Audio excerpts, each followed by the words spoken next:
Greetings, this is Greg for Tesla Fan Insight. I've delayed a few days my response to the July 2nd announcement that the Model 3 will now be released as of Friday the 8th of July, and that there'll be 30 units sold by the 28th, as well as that there'll be 100 units sold by the end of August, and then 1,500 units sold in September. When this news came out, I was like, wow. So that's my topic of this show or presentation today. This is Greg for Tesla Fan Insight. Bonjour, wie geht's? Steeds nog immer ausweibinen. Zdravstvuyte. Buongiorno. So, as you all know, the Model 3 has been announced. They're saying that it comes out today for employees only. After a month, we'll start seeing units delivered to real customers. I was kind of shocked because it's been a very anticipated announcement, and I didn't want to really say anything until I had an opportunity to pipe in with a view that wasn't the usual, it's here, da-da-da. So my assessment of the whole thing is that the major issue here is the 2170 battery. And, you know, I started reviewing what could be delaying the vehicle, and things like, it can't be the tires, because that's made by Michelin. It can't be the aluminum exterior of the vehicle, because those are being shipped from Japan, and there's no shortage of aluminum in the world. So as I went through all the elements of what could be causing this delay, what I arrived at was there's something going on with the batteries, and they are brand new. And the best of my guess is that they probably have a yield problem where, you know, you produce a cell, you test to see if it's working properly. If it doesn't work properly, you have to sort of remanufacture, if you will. And my guess is that the yield from their production right now isn't high enough to provide at scale batteries to make this whole thing work. So hence, if you're getting, let's say, 20 or 30% yield from what you're producing, that means you could produce low numbers successfully because you carefully test everything and then you deliver what's successful. I think it gives them a few months, you know, to work at this problem out so that they can get it right. They've partnered with Panasonic, who's been doing this for 30, 40 years.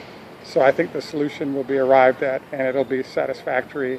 And I hope it's by September, because you know, they really need the boost of stock price, and that comes with, you know, finally showing scale-level deliveries of the car and its products.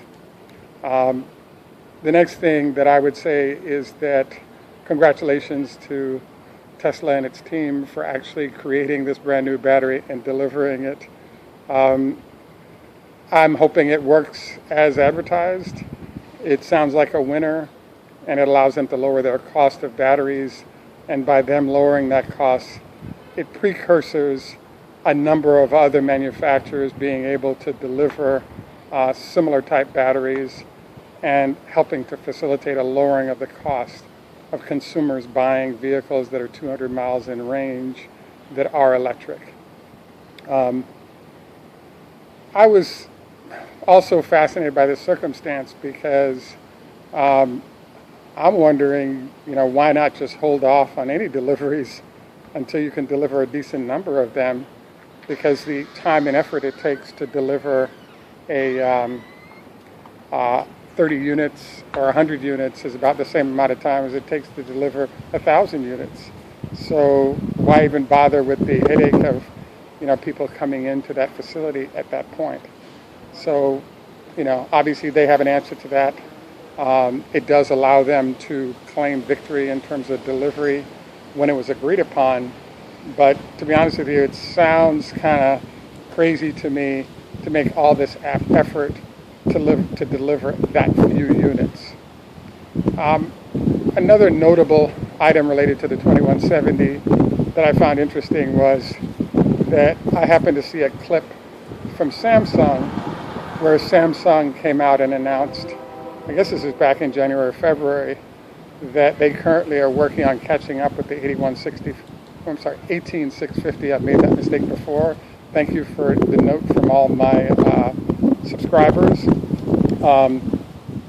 Panasonic's been working on the 18650, but Samsung announced that based on Tesla moving to the 2170, they would have a matching product to the 2170 by 2021 at scale. So I was kind of stunned by this because it's great that they'll be ready to respond in this fashion. What if the 2170 doesn't work and 18650 ends up being a better battery for whatever reason?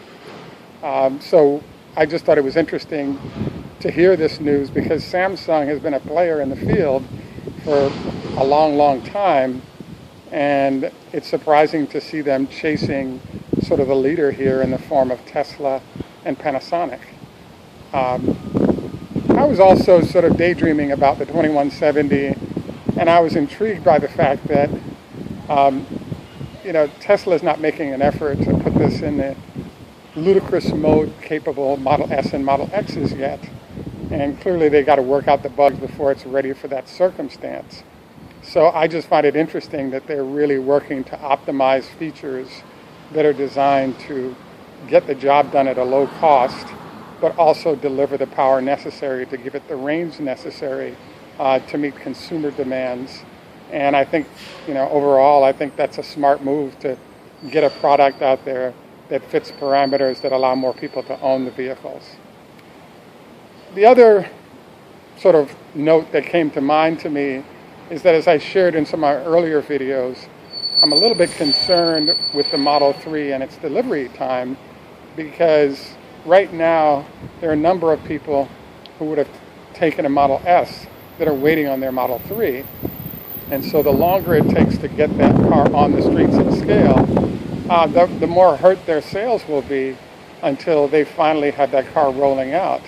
Because the Model X is selling like hotcakes, but the Model S, particularly the lower end of the customer range, are saying, why do I want to spend $100,000 for a car when I'm 6 months or X number of months away from getting my new Model 3?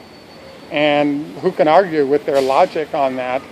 Because once you have that 200 mile of range, there's a lot of other things that you do get with the bigger Model S, but that range, lack of anxiety, and ability to supercharge that battery, in my mind, sort of changes the game, if you will, to say, hey, let's hold off on buying my Model X or S, and just get a Model 3. I'm also fascinated by the circumstance because even though I would say they've gotten this thing done on time, and I believe they are late with the product because they don't have scaled deliveries going on yet, I don't know if there's a huge amount to worry about with the company because, the competitors are still 2 years away from catching up. There's a kind of a good news and bad news scenario here as well, which is the good news is that the car has finally been delivered, with the bad news being that there is not scale. There's also good news, which is Tesla has no problem delivering, beta test vehicles to customers to finish out the beta test process. So I believe that the news on the Model 3 and the fact that it's being slowed in delivery could actually be a benefit to many of the customers, because this gives Tesla more time to work out the bugs and get more test vehicles on the road before customers have to face up to a vehicle that might end up with a whole bunch of problems that have to be fixed later. So, I guess there is a good news, bad news scenario to this situation. I want to thank you once again for taking time out to view Tesla Fan Insight. This is Greg. Merci beaucoup. Dankeschön. Guten Tag. Tschüss, macht's gut, lahitraot, Khoda Hafez. Please like and subscribe, and have a great day. Look forward to your comments.